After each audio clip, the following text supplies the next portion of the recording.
Political science faculty channel में आप सभी का स्वागत है। आज की इस वीडियो में हम नवीन लोक प्रबंधन के बारे में पढ़ेंगे।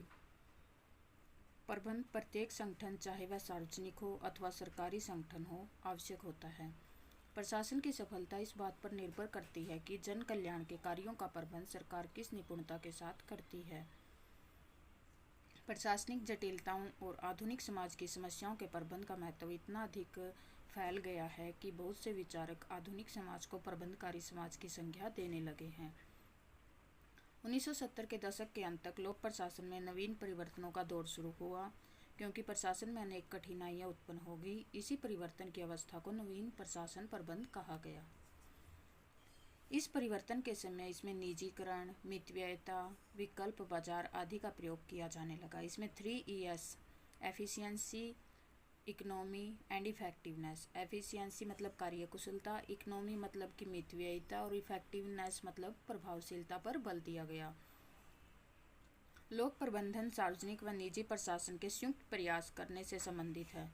इसमें सार्वजनिक प्रशासन के संसाधन व निजी प्रशासन की कार्यकुशलता का जुड़ाव किया जाता है, यानी कि लोक प्रशासन से के संसाधन और निजी प्रशासन की कार्यकुशलता का योग को लोक प्रबंधन में यूज किया जाता है।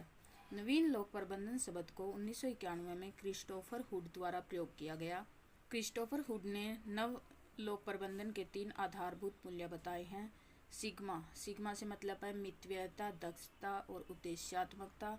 थीटा यानी कि सत्यनिष्ठा और निष्पक्षता। लैम्डा प्रतिकूल परिस्थितियों में भी कार्य करने के लिए संगठन सशक्त हो। ओसबॉर्न और गैबलर ने नवीन लोक प्रबंधन के निम्न आधार बताए हैं। उत्प्रेरक सरकार यानी कि सरकार कार्य करने के लिए हमेशा तैयार रहती है। सामुदायिक सशक्तिकरण आधारित सरकार, सरकार पर हमेशा समुदाय का प्रभाव रहता है। प्रतिस्पर्धा आधारित सरकार, सरकार हमेशा प्रतिस्पर्धा में काम करती है। मिशन आधारित यानी कि मिशन को पूरा करने के लिए, उद्योगों को लगाने के लिए और घटनाओं का पूर्वानुमान लगाने के लिए सरकार काम करती है। विकेंद्रीकृत व बाजारोन्मुख सरकार, यानी कि सरकार की सारी शक्ति केंद्र में नहीं होती है। सरकार की सारी शक्तियाँ विकेंद्रित होती है और बाजार से संबंधित सरकार होती है, यानी कि आर्थिक जो क्रियाएं हैं वो बाजार पर छोड़ दी जाती हैं। नवीन लोक प्रबंधन के विकास के चरण। नौकरशाही के स्वरूप में परिवर्तन। जन विकल्प विचारधारा के माध्यम से नौकरशाही का विश्लेषण बढ़ा है। सुशासन में नवीन लोक प्रबंधन का प्रयोग बढ़ा है, यानी कि सुशासन आने के कारण नवीन लोक प्रबंधन का प्रयोग बढ़ा है। आर्थिक उपक्रमों में प्रतिस्पर्धा बढ़ने के कारण, ई गवर्नेंस के प्रभाव के कारण भी नव लोक प्रबंधन का प्रयोग बढ़ा है। नव लोक प्रबंधन के विभिन्न रूप हैं। सबसे पहले सुशासन। सुशासन विचारधारा प्रशासन में व्यापकता, अंतर्राष्ट्रीय मानकों की अनुरूपता तथा प्रशासन की पारदर्शिता पर बल देती है। यानी कि जब से सुशासन का कंसेप्ट आया है, शासन को अच्छी तरह से चलाने का कंसेप्ट आया, तब से लोक प्रबंधन शुरू हुआ है। सुशासन की धारणा 4 E पर आधारित है। एथिक्स यानी कि नैतिकता, यानी कि लोक प्रबंधन नैतिकता पर आधारित है। एथोस जनसेवा, यानी कि शासन का कार्य जनसेवा करना है। एफिशिएंसी कार्यकुशलता, यानी कि मितव्ययिता करते हुए कार्य को अच्छी तरह से करना भी प्रशासन का कार्य है। इक्वालिटी समानता, समानता सभी वर्गों में, चाहे अमीर वर्ग हो चाहे गरीब हो, किसी भी वर्ग से व्यक्ति हो, सबको समानता से देखना या समानता से सबके लिए काम करना, यही प्रशासन का उद्देश्य है। नागरिक अधिकार पत्र। सार्वजनिक निकायों द्वारा सेवाओं के नियमों व उद्देश्यों का प्रपत्र नागरिक अधिकार पत्र कहलाता है। जब भी हम सार्वजनिक संस्थाओं में जाते हैं तो वहाँ पर एक चार्ट लगा हमें मिलता है, जिस पर उस संस्था के नियम और कानून लिखे होते हैं और उस संस्था के उद्देश्य लिखे होते हैं। इसे ही नागरिक अधिकार पत्र कहा जाता है। सर्वप्रथम 1991 में जॉन मेजर ने सिटीजन चार्टर का विचार प्रस्तुत किया। सार्वजनिक सेवाओं की गुणवत्ता में सुधार हेतु इसे लाया गया, ताकि लोगों में इसके प्रति जागरूकता फैल सके। इसके 6 प्रमुख सिद्धांत हैं।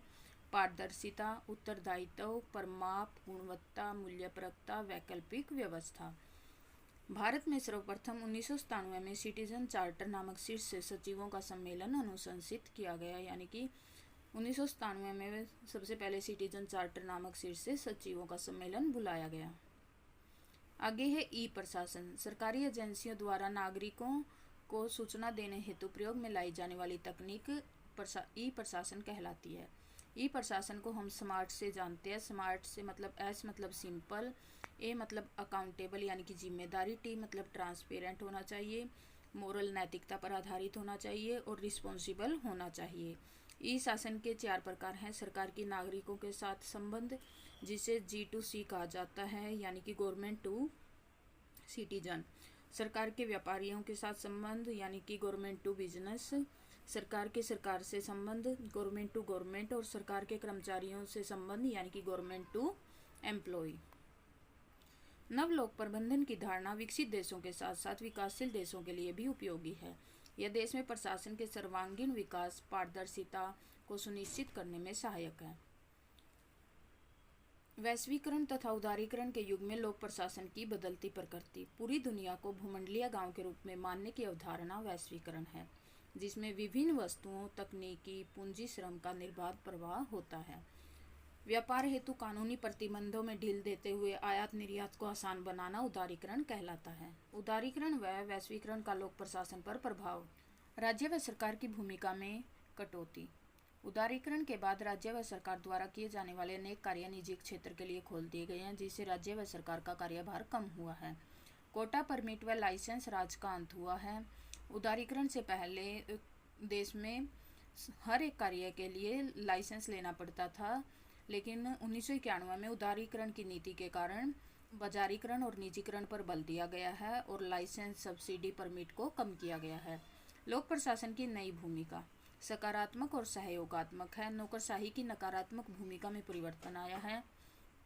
अब नौकरशाही को सकारात्मक, रचनात्मक, सहयोगात्मक, मददगार व मार्गदर्शक की भूमिका में कार्य करना पड़ता है। प्रशासनिक सुधारों पर बल दिया जा रहा है ताकि नौकरशाही को जवाबदेह बनाया जा सके।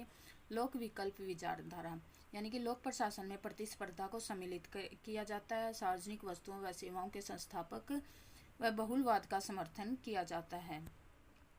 नवीन लोक प्रबंधन प्रतिमान, नागरिकों के लिए उच्च स्तर की सेवाएं प्रदान करना व सेवा उन्मुखी सरकार व विचार उन्मुखी सरकार के मंतव्य पर बल दिया जाता है। यानी कि सरकार का मुख्य कार्य लोगों की सेवा करना और लोगों के लिए कार्य करना है। सार्वजनिक क्षेत्र के उपक्रमों में विनिवेश, सार्वजनिक क्षेत्र के जितने भी उद्योग थे या उपक्रम थे, उन सब में सरकारी जो शेयर है उसे निकाला जा रहा है और उन सबको निजी उद्योगों के हवाले किया जा रहा है।